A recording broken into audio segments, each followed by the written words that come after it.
Well, hello, everybody. Thanks for joining me for the collection of my pre-Dreamforce thoughts before the whole craziness, tova bohu, however you want to call it, starts in San Francisco this week. Let me talk about some of the things I've been thinking about recently, and I've seen it's also mentioned in my coverage. So everything I refer to is on my blog post, actually, at Enterprise Software Musings. Holger Mueller, just Google it. So the most interesting thing, of course, is as we head to Dreamforce, is what will be the new key messaging here, right?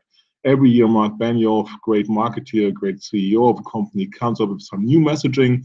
I've been critical, maybe too often, changing the messaging. Last year, it was about the customer success platform. I would be very excited if it stays about customer success platform, because to build software along these lines takes a long time. We see many of these things which have come to fruition recently at Salesforce are more than a year old and come from longer time ago than the messaging of customer success platform. We had e-business, social business. We had all kinds of different messaging. So I'm really curious what's going to be. My money is so it's going to change. Most likely, we saw the connected toothbrush, or Mark shared his toothbrush, which was 1 or 2 years ago even. By now, we have more toothbrushes out there than, or more smartphones out there than toothbrushes. So this could be a hint to something in the IoT area, but we'll see. So stay tuned for that. So then from the general parts, right, the major announcement, pre-announced, is the App Cloud. Salesforce bringing together their platforms on the Force.com side and on Heroku, which runs, not mentioned often by them, on the AWS platform. So it's the first multi-cloud cross-pass offering with security, private zones, single sign-on, that we know that you can deploy right away from vendor. Yes, there's many others. People told me they can deploy to different platforms, but you build on one, you deploy on others. This is the first cross-platform piece. It's going to be interesting to look at. And then we have many things happening, right? Last year, Salesforce announced Lightning. It will be interesting to see what's happening with Lightning. Got a little more quiet around Shield. Shield was an equal announcement on the PaaS platform and the service side. So really curious to look and see what's happening there.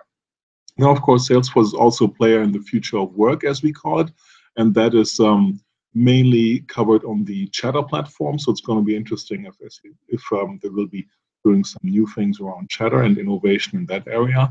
And on top of that, Salesforce also announced Salesforce for HR, right? Use the Force.com and now probably the Heroku platform to build next generation HR applications. An interesting, surprising announcement from spring. And next up, of course, is the whole Wave and analytics area. Salesforce has done a very good job visualizing very compelling analytics. My definition, they're not analytics. Analytics, in my definition, as you can read in my blog, are things which do something and which do a recommendation. Analytics only visualizes, and it's not close enough to real time because hourly updates right now. But that could be changing, so we'll hear the announcements for that coming at this Dreamforce. And then it's going to be interesting to see Salesforce is a huge ecosystem.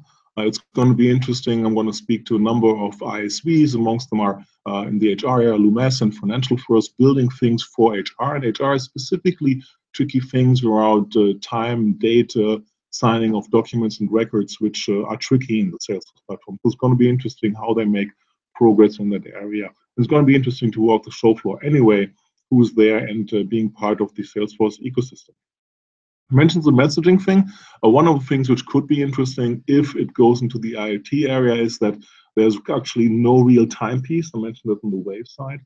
And there's no big data part. And doing IoT or doing any modern application development without a Hadoop and big data store is going to be hard. So we'll see if anything in that area is going to happen.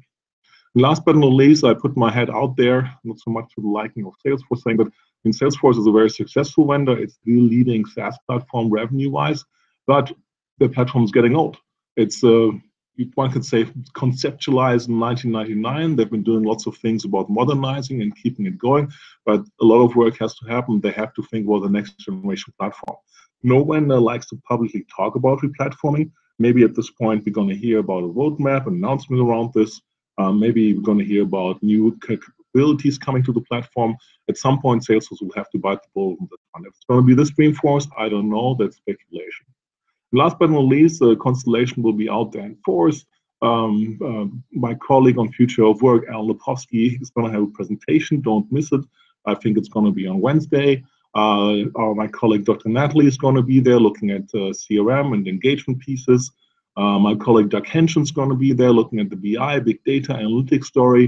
And of course, Ray, who's looking at all the things there. So I'll be there sooner than this week than you might think. But follow me on Twitter to see where I have to go before.